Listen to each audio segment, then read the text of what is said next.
दोस्तों, आज की इस वीडियो में जिस बहादुर और होशियार लड़की के बारे में हम बात करने वाले हैं, हो सकता है आपने आज से पहले उस बहादुर लड़की का नाम पहले कभी ना सुना हो, लेकिन हमारी दुनिया का सबसे बड़ा देश यानी रशिया में ये लड़की बहुत मशहूर है और रशिया में रहने वाला बच्चा बच्चा इस लड़की को बड़े अच्छे से जानता है। दोस्तों, यह औरत कौन थी,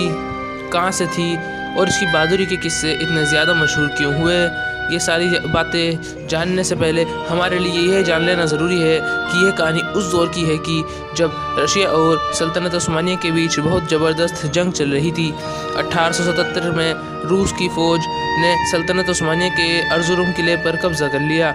और कब्ज़ा करने से पहले सल्तनत उस्मानिया के उन सारे ही सिपाहियों को कत्ल कर दिया जो उस किले की हिफाजत कर रहे थे। सल्तनत उस्मानिया के मरने वाले फ़ौजियों में एक बहुत कम उम्र का सिपाही भी था जिसका नाम हसन था। हसन की एक बहन भी थी जिसका नाम नैना खातून था। और अगले दिन सुबह को जब नैना खातून को ये खबर मिली कि उसका भाई जंग में शहीद हो गया है और किले पर भी रूसी फ़ौज का कब्जा हो चुका है, तो उसको बहुत दुख हुआ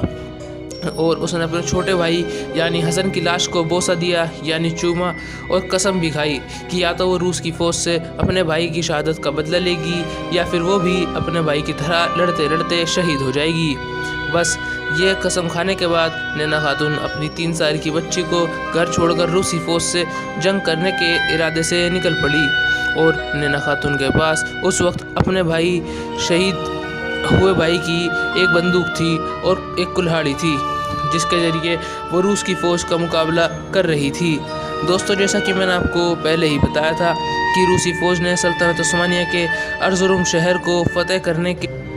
बाद ही सल्तनत उस्मानिया के उन सभी फ़ौजियों को कत्ल कर दिया था जो उस शहर में मौजूद थे। लिहाजा रूसी फ़ौज से मुकाबला करने के लिए कोई भी फ़ौजी वहाँ मौजूद नहीं था,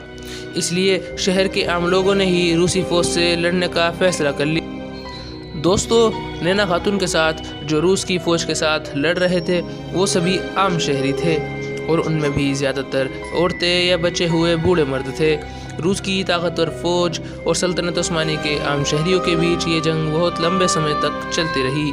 जहाँ एक तरफ रूसी फ़ौज के पास खतरनाक हथियार थे तो वहीं दूसरी तरफ अर्जुरुम शहर के इन आम लोगों के पास लाठियों, कुल्हाड़ियों और कुछ बंदूकों के अलावा कुछ नहीं था। शहर में रहने वाले सभी लोगों ने अपने अपने लाठी डंडों और कुल्हाड़ियों से ही रूस की फ़ौज के मजबूत और ताकतवर हथियारों का मुकाबला करना शुरू कर दिया था।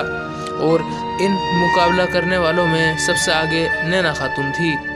वहीं दूसरी तरफ रूसी फ़ौज के सिपाही भी थर थर काँपने लगे थे क्योंकि वो जान चुके थे कि उनका मुकाबला किसी एक ऐसी फ़ौज से नहीं है कि जो बहुत ताकतवर या हथियार वाली हो, बल्कि उनका मुकाबला एक ऐसी आम फ़ौज के साथ है कि जिनके पास उनके हथियारों से भी कई ज़्यादा बड़ा दिल मौजूद है। और जाहिर है कि बड़े हथियार वालों से तो मुकाबला किया जा सकता है, लेकिन जिनके पास बड़े दिल मौजूद हों उनसे मुकाबला करना आसान नहीं होता।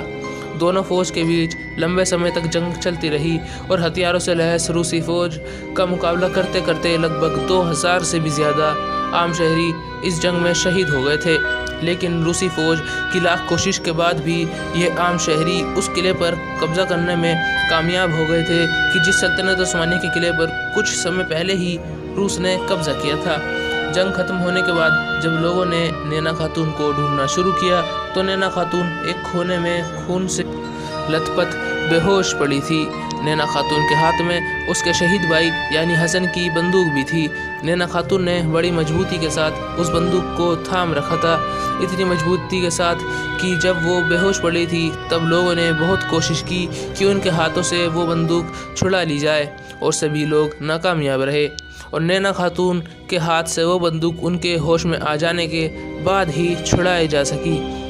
दोस्तों, इस तरह से नैना खातून अपनी बहादुरी और होशियारी की वजह से सल्तनत उस्मानिया में ही नहीं बल्कि एशिया में भी मशहूर हो गई और उन्हें mother of the third army का नाम दिया गया और इसी नाम से वह आज तक पूरी दुनिया में जानी और पहचानी जाती है। 1952 में जब एक अमेरिकी गवर्नर ने टर्की का दौरा किया तो उसने नैना खातून से मिलने का इरादा किया और टर्की के गवर्नर ने उनकी इस ख्वाहिश को पूरा करते हुए उसकी मुलाकात नैना खातून से करवाई। हालांकि नैना खातून उस वक्त तक बहुत बूढ़ी हो चुकी थी, लेकिन उसके बावजूद जब उस अमेरिकी गवर्नर ने नैना खातून से यह सवाल किया कि अगर आज के दौर में कोई जंग हो जाती है तो क्या आप उसमें भी शरीक होंगी, तो उस पर नैना खातून ने बड़ी ही सफाई के साथ जवाब दिया, हाँ बिल्कुल, मैं अपने मुल्क के लिए इस उम्र में भी जंग करने के लिए तैयार रहूँगी। दोस्तों, यह सच्ची और ऐतिहासिक कहानी से यह बात तो साबित हो जाती है कि दुश्मन से लड़ने के लिए बड़ी ताकत या बड़े हथियारों की ज़रूरत नहीं होती, बल्कि लड़ने के लिए किसी चीज़ की सबसे ज़्यादा ज़रूरत होती है तो वो एक फौलादी और मजबूत दिल की होती है। जिसके पास एक मजबूत दिल होता है वो दुनिया में किसी से भी आसानी के साथ जीत जाता है। फिलहाल दोस्तों, आज की इस वीडियो को हम यहीं पर ख़त्म करते हैं। वीडियो पसंद आने पर वीडियो को लाइक करें और अपने दोस्तों के साथ ज़रूर शेयर करें।